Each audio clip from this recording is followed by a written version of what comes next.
अदबी संगत जा दोस्त अदीब शाइर सहाफ़ी इते मौजूद सभिनी सॼणनि खे अस्सलाम वालेकुम। अॼु जी हिन मोहब्बत वारी यादगार तक़रीब में अवां सभिनी साथियुनि जी मौजूदगी असां लाइ ख़ुशी हिम्मत ऐं एज़ाज़ जो सबबु आहे। मुंहिंजे पारां सिंधी अदबी संगत खां वठी हिन वक़्त ताईं सभिनी मेंबरनि दोस्तनि जे ख़ासि करे जेके बुनियादी मेंबर असांजा आहिनि उन्हनि सभिनी जी गॾियल एतमाद ख़ुशी ऐं भरवसे खे मद्देनज़र रखंदे हमेशह मूं इहा कोशिशि कई त को मूंखां वधीक कमु करण वारो माण्हू मूंखां अॻिते रहे, सेक्रेटरी जे उहिदे ते रहे, जेको हिन जमूद वारे दौर में अदबी संगत खे अॻिते वठी हले ऐं सुठो कमु करे अदबी हवाले सां। 19 जनवरी 2019 ते हिकु मुंहिंजे दिलि में ख़्वाहिश पैदा थी हुई त संगत मलीर जे नाले सां हिते शाख क़ाइमु कजे। सो उन सिलसिले में दोस्तनि सां मुलाक़ातूं थियूं ऐं सर फ़हिरिस्त जंहिंमें साईं गफ़ूर शाह, साईं ख़ुदाॾिणो शाह ऐं साईं सिकंदर सरवाण आहिनि। उन्हनि जे साथ सहकार ऐं हौसला अफ़ज़ाई जे करे असां 7 फरवरी 2019 ते सिंधी अदबी संगत शाख मलीर जो क़याम अमल में आंदो। साईं ख़ुदाॾिण शाह ऐं ख़ैरपुर मीरस जे उन वक़्त जे राब्ता सेक्रेटरी वफ़ा हाकिम वसाण जी ज़ेर निगरानी पहिरीं बार ॾींहुं असांजी सिंधी अदबी संगत शाख मलीर जी चूंडी वई हुई। बहरहाल ॾिघी ॻाल्हि आहे, मुख़्तसिर कयां थो।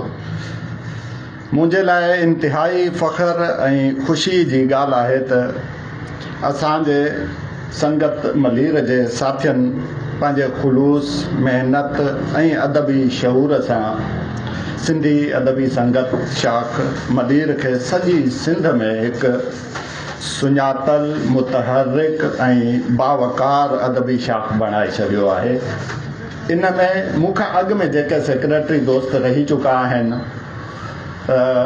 जिन में सैयद गफ़ूर शाह तकवी, साईं सिकंदर सरवाण ऐं साईं कंबर ॿुट ऐं सभ खां आख़िर में जेको मूंखां अॻु में हुयो मोहतरम असगर मेहराई, इन्हनि सभिनी जो कमु इंतिहाई क़ाबिल तारीफ़ आहे, इत्मिनान जोॻो आहे।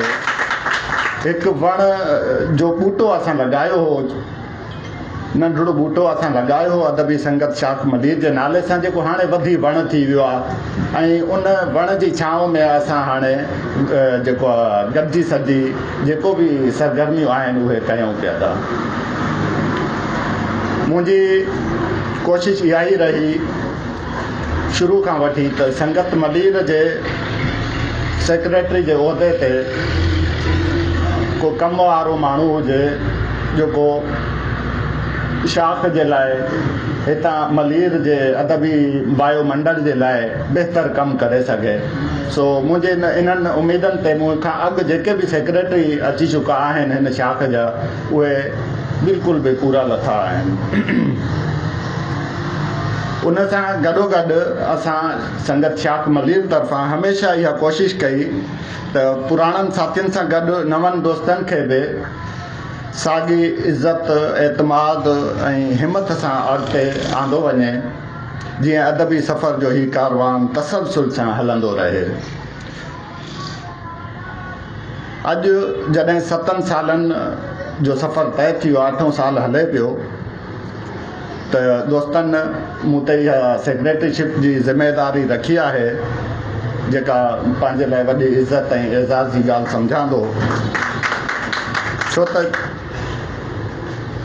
मूंसां गॾु इंतिहाई मुतहरिक साथी आहिनि, साथ निभाईंदड़ आहिनि ऐं मूंखे इहा पूरी उमेदु आहे त मूंखे या मुंहिंजे हिन पूरी टीम खे अकेलो कोन छॾींदा, छो त इहे सभु हाणे सेक्रेटरी जे उहिदे जी हैसियत सां सभु जा सभु मूंखां सीनियर आहिनि। इन्हनि सभिनी खे असां फॉलो कंदासीं, इन्हनि खां सिखंदासीं ऐं इन्हनि जी रहनुमाई सां ई असां अॻिते वधंदासीं इंशाअल्लाह। साईं गफ़ूर शाह तक़वी साहिब जी सरपरस्ती आहे, उन खां अलावा त असांजी शाख बिल्कुलु बि अधूरी आहे। इंशाअल्लाह साईं जन जे सहकार सां ई असांजो सफ़र अॻिते जारी रहंदो। हिन वक़्तु सिंधी अदबी संगत शाख मलीर ऐं अवामी प्रेस क्लब मलीर जो जेको साथ ऐं सिलसिलो जुड़ियो आहे, जुड़ियल आहे काफ़ी वक़्त खां, उनखे वधीक मज़बूत सम्झां थो मां हिन वक़्तु, जंहिंजे लाइ आउं अवामी प्रेस क्लब मलीर जे सभिनी साथियुनि, ख़ासि करे साईं सामी मेमूण, साईं इनायत अली शाह ऐं सदर जनाब प्रेस क्लब सजाद अली शाह जन जो थोराइतो आहियां, जिन असांखे आजियाणो ॾेई करे इज़त ऐं मान बख़्शियो आहे। असांखे फ़ख़ुरु आहे त असांखे अवां जहिड़ा मुख़लिस दोस्त, साथी ऐं भरजड़ा माण्हू मिलिया आहिनि, जिन हर ॾुखे वक़्त में या सुठे वक़्त में बि असांखे मोहबत, इज़त ऐं एतमाद ॾिनो आहे। जेको अवामी प्रेस क्लब जे तरफ़ां असांखे इज़त ऐं एतमाद मिलियो आहे, उन ते असीं थोराइता आहियूं। उमेदु कयूं था ही मोहबत, भाईचारो, एतमाद ऐं सहकार सदाईं क़ाइमु रहंदो। अवामी प्रेस क्लब जे सभिनी साथियुनि, दोस्तनि, महिमाननि जा दिलि सां थोरा मञा थो, जिन पंहिंजे क़ीमती वक़्तु, मुहबत, ख़ुलूस सां हिन तक़रीब खे यादगार बणायो। सिन सलामत, साथ सलाम।